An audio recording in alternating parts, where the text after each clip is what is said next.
proud, and I would like to thank Dr. Abed for this invitation. It's the fourth time that I come in Riyadh, and I'm always very happy to come here. So you did beat me. It's my third. So we will talk about pancreatic cystic lesion. Up. Okay. So as you know, pancreatic cystic lesion is really an epidemic. It's about 3% of the population at 50 years, and it's more than 55% at 80 years, and 50% of the population at 90 years. 80% of this lesion are pancreatic cystic neoplasm, and 20 other % are inflammatory cystic lesion that we can see after acute pancreatitis. If you look at the prevalence of these cystic tumors, 60 to 70% are IPMN. The problem is IPMN, of course, but serous cystadenoma is frequent, more frequent than we know. And mucinous cystadenoma is rare. It's not more than 7–8% of the cystic neoplasm. In the real life, in 2044, branch duct IPMN represent at least 60% of the pancreatic cystic neoplasm. Serous cystadenoma is frequent. It has no risk of malignancy. Mucinous cystadenoma is not frequent, nearly never in the head, very rarely in men, and the risk of malignancy is when the lesion is more than 4 centimeters.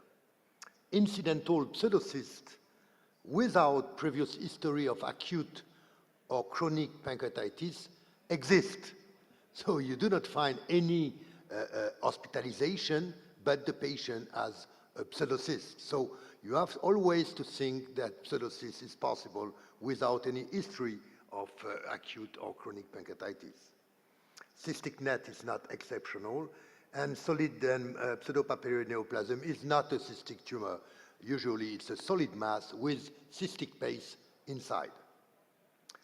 So the problem of this cystic neoplasm is the risk of malignant transformation. For the serous cystadenoma is 0. Mucinous cystadenoma, pseudopapillary neoplasm, cystic net, and branch duct IPMN is considered between 10 to 15%. And main duct IPMN is really a premalignant cancer, a lesion. So have we to operate or to observe this lesion? Of course, surgery is able to treat the symptoms when you have recurrent acute pancreatitis, for example. It's able to prevent the malignancy and to treat some early malignant cystic lesion.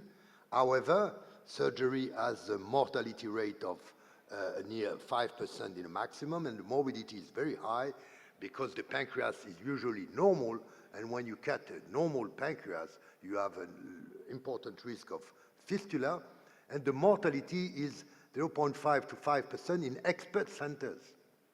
It means the reason why now we give our patient to expert centers, but it's up to 15% for Whipple when it's non-expert center or when patient with EV comorbidities. So the differential diagnosis between mucinous and non-mucinous cystic neoplasm, this is the goal of our job. Is it mucinous or non-mucinous? When it's typical on imaging, of course, it's easy. This is on CH-EUS, but on CT is the same aspect.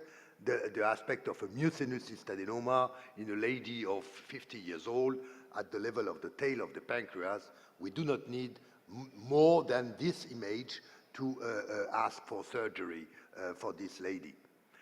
This is the same thing for the rare main duct IPMN, where the duct is very dilated, and you can see even on the CT mural nodules here.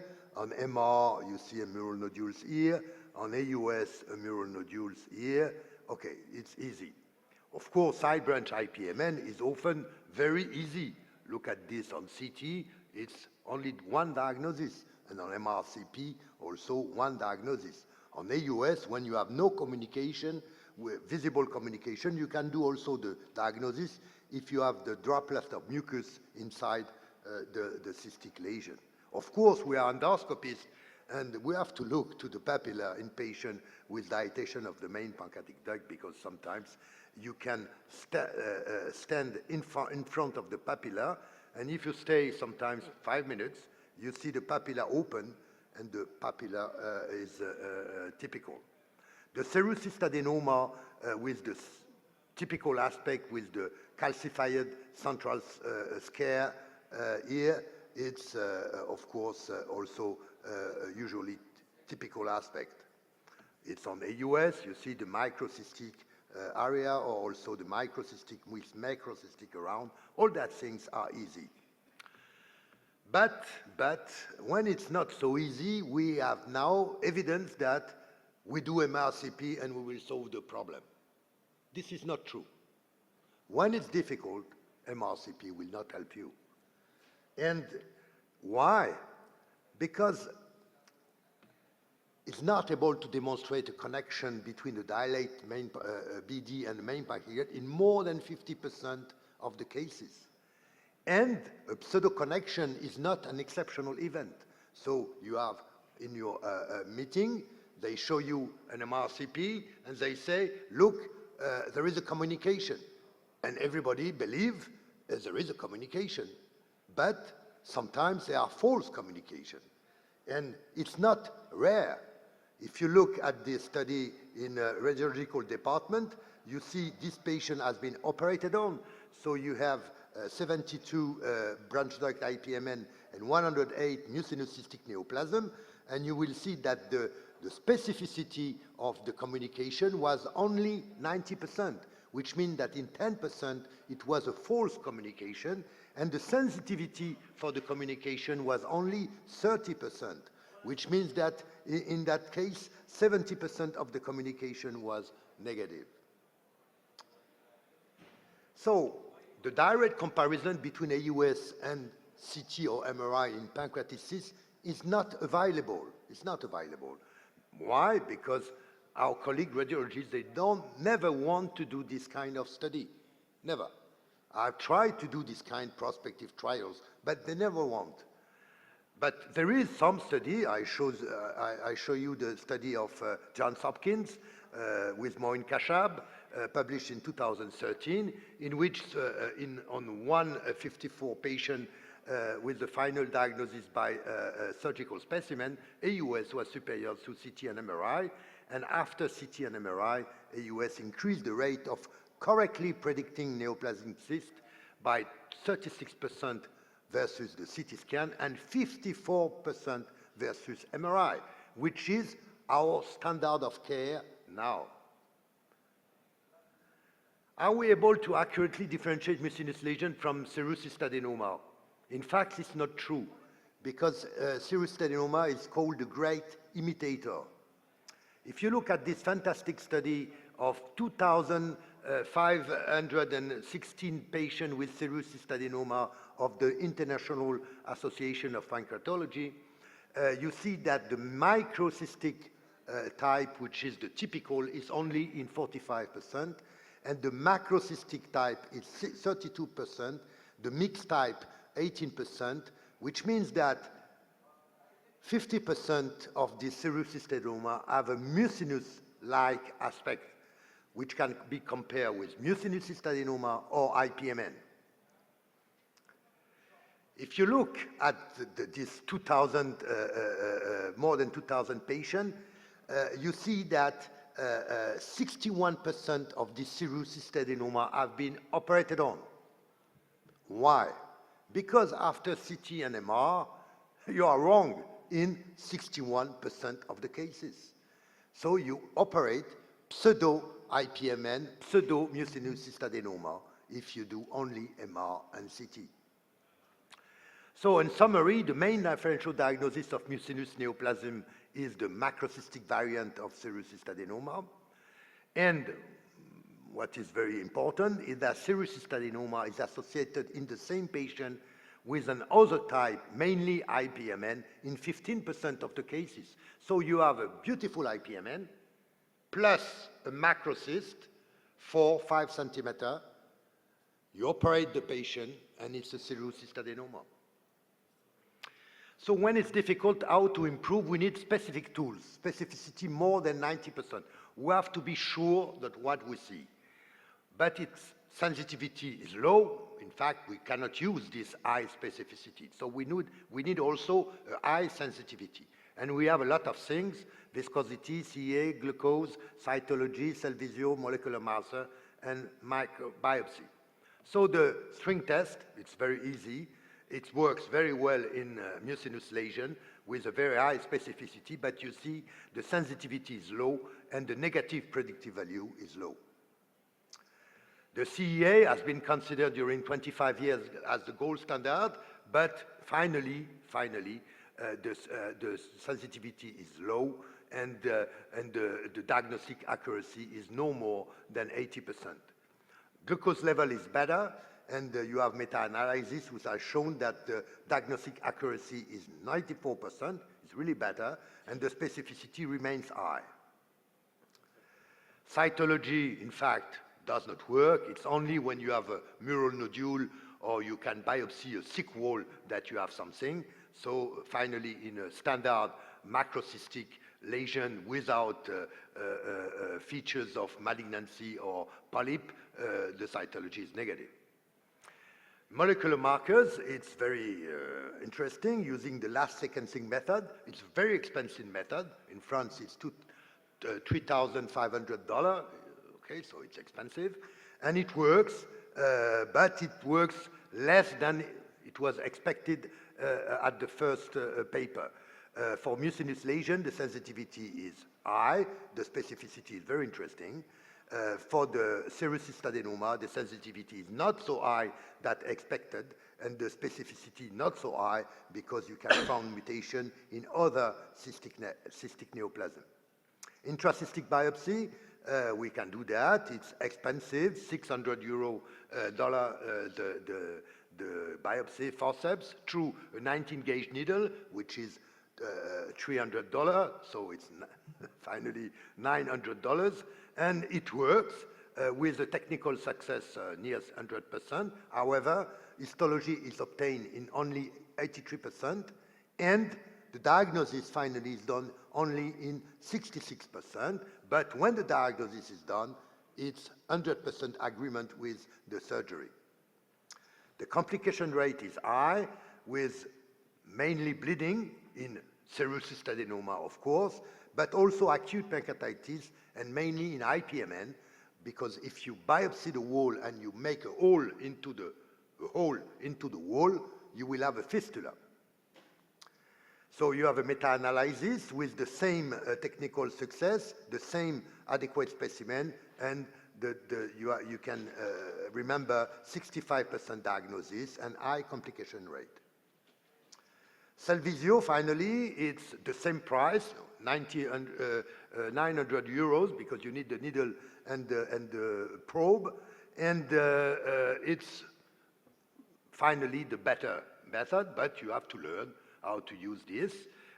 In this prospective trial, it was conclusive in 85%, you see. It's like, it's better than the biopsy. And you see the specificity, which is what we are waiting for serous cystic adenoma, 100%, for mucinous adenoma, 98%, for brain-direct IPMN, 98%, and for mucinous lesion combined, it's 100% because the false positive were mucinous or brain-direct IPMN. So this is the typical use. It's a male, it's 39 years old, a 6-centimeter cyst inside the head. Okay, so what it is, you don't know. You do cell visio, and you see the pathognomonic aspect of serous cystic adenoma with the red cell moving into this vascular network, which is characteristic pathognomonic of this lesion. Here you have, so you do not operate, of course, the patient. Here you have the same lesion in a male of 77 years old into the head of the pancreas, and you see the same lesion with here a calcification of the wall and no communication, nothing else. You do the cell visio, and you have the typical pathognomonic aspect of an IPMN with all these papilla that you see inside. Okay, with the epithelium, you see the gray things are the epithelium. Okay.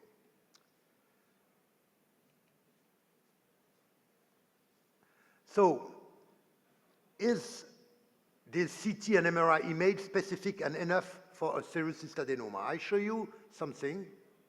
This, and I have do the same thing in the Radiological Congress. There were 4,000 radiologists in front of me, and I say to them what it is. And I say, do you agree it's a serous cystadenoma? And I have seen 4,000 hands raised. This is the pathognomonic aspect on CT and MRI for serous cystadenoma. However, when you do IPMN, when you do cell visio, it's an IPMN. And the patient has been operated on. And you see the IPMN is different that I showed you previously. You see the epithelium is dark. It was severe dysplasia because it's associated when it's very dark and thick to severe dysplasia. So mural nodule and contrast, the problem is that AUS see a lot of mural nodule, but a part of them are false positive, and with the contrast AUS now is finished, the specificity is near 100% for this. Here it was, unfortunately the video does not work, so I show you a real mural nodule. It was a false mural nodule. Here you have the dependent area. You have this, it could be mural nodule, but it could be mucus in the dependent area of this cyst. You do the contrast, and you will see, so you wait, you look at this part, and after 15 seconds, the contrast will arrive, and you will see that the bubbles are coming inside. Here, it starts. It's a mural nodule. You see? This is a mural nodule, and you are sure it's 100% specific. So it's an indication for surgery. So the risk for invasive carcinoma at 5 years of follow-up is not well known. For main pancreatic duct, it's 50%, right. But for branch duct IPMN, it was for 3 to 18%, which is totally different. How can you manage a patient with this kind of figures? But now we have studies. I'll show you one of them, gastroenterology 2020, 1,500 follow-up, patient follow-up on till 15 years for a part of them, big part of them. And you see, you have the figures, it's branch duct IPMN, 3% risk cancer at 5 years, 6% at 10 years, 15% at 15 years. So these are the figures that we know. And you see for the main duct IPMN, 40% at 5 years, 80% at 10 years, 100% at 15 years. Okay, now we know, and we have other data on that. We know what is the risk. But as I show you in the previous slide, half of this cancer will not be derived on IPMN, but will be concomitant cancer due to the panning present in the same pancreas. We call that is ductal adenocarcinoma, concomitant adenocarcinoma. It has been described by the Japanese team since 25 years, but it's understood and believed by the Western country, only since 3 years, 4 years. But it exists, half of them. Look at this study. At the baseline, there was 17 cancer derived of IPMN and 11 concomitant. During the follow-up of 8 years, there was 0 cancer derived of IPMN and 7 cancer on concomitant adenocarcinoma. But the problem of this concomitant adenocarcinoma, that at the beginning they are small. And because they are small, they are curable. But because they are small and curable, they are not seen by CT and MR. Because CT and MR are unable to see T1A or T1B adenocarcinoma. It's impossible, because it's iso-intense or iso-dense to the normal pancreas. This is, for example, a typical case. This lady has a IPMN, and this is the follow-up by AUS. And I discover a 9 millimeter small lesion into the pancreas. I do contrast, and you see it's hypovascular. I do the biopsy. It was, of course, an adenocarcinoma. The patient has been resected, and it was a T1A, so T1N0R0 cancer, and the patient is likely cured. So the follow-up by using the GUT European evidence-based guidelines, there are 7 relative risk factors, 5 high-risk risk factors, which means that absolute indication for surgery is positive cytology for malignancy, solid mass, jaundice related to the tumor and not related to the fistula, because as you know, in main duct IPMN, you can have fistula. It's rare, but it's 5% of this jaundice. Enhancing mural nodule more than 5 millimeter, main duct dilatation more than 10 millimeter. And the relative indication, you have to remember this one, which is the not known, but very interesting. The growth rate more than 5 millimeter per year is very dangerous. Forget the increased level of CA99. Main pancreatic duct dilatation, yes. 6 diameter more than 40 millimeter, I'm not sure, but yes. New onset of diabetes mellitus, yes. Acute pancreatitis, no, because now we cut the sphincter and it works better than pancreatectomy. And enhancing mural nodule less than 5 millimeter is also a relative indication, which makes that when we do the diagnosis workup for cystic pancreatic IPMN, if you have a main duct IPMN, you do an AUS looking for concomitant solid mass, because the size of pancreatectomy is not the same. If you have branch duct IPMN, you do an AUS because you look for mural nodule and concomitant solid mass. And if you have nothing from the two situation, you do an AUS for the diagnosis, because at that time you don't know it's IPMN. And if you have doubt on the diagnosis, you do cell visio or biopsy or what you want. And now, AUS has disappeared of this till 2018. When AUS come back, you see, you have AUS everywhere. Why? Because the follow-up of this cancer has shown that MRCP was not sufficient in 0.5% of the case of cancer. So now AUS reappear everywhere in this algorithm. So we can treat, but I was expecting that Alberto talk about the RFA of mural nodule, but he hasn't done. So I have a very beautiful video. It works very well. Really, it works very well. Mural nodule, 1 centimeter, 1.5 centimeters, you can destroy them. And when it's a patient, 35 years old, head of the pancreas, it's Whipple or that, and it works. You can remember it works and it's not dangerous. It was well done. So in current practice, including modern cross-sectional imaging and AUS-guided FNA cytology and fluid markers, it's not sufficient in a non-negligible percentage of patients with pancreatic cystic lesion. The main issue is the diagnosis of solitary non-communicating pancreatic cyst. Analysis of cyst fluid molecular markers is not ready for prime time because it's very, very expensive outside specialized academic center. Intracystic biopsy is promising tool, but there is some concern regarding safety and efficacy. Confocal is efficient and can be used, but it's not used. I don't know why. Like this. Specific, the sentence that you have to remember is that specific characterization, which means certain diagnosis, is mandatory each time that you discuss the surgery. You have to operate a patient with a mucinous lesion and not with, or each time that you say, oh, it's a typical serous cyst adenoma, we can shut down the follow-up. You have to be sure it's a serous cyst adenoma.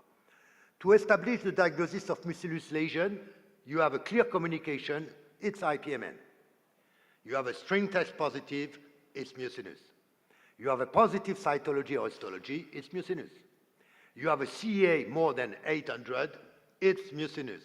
You have a positive NCLE or a specific KRAS genase mutation, it's mucinous.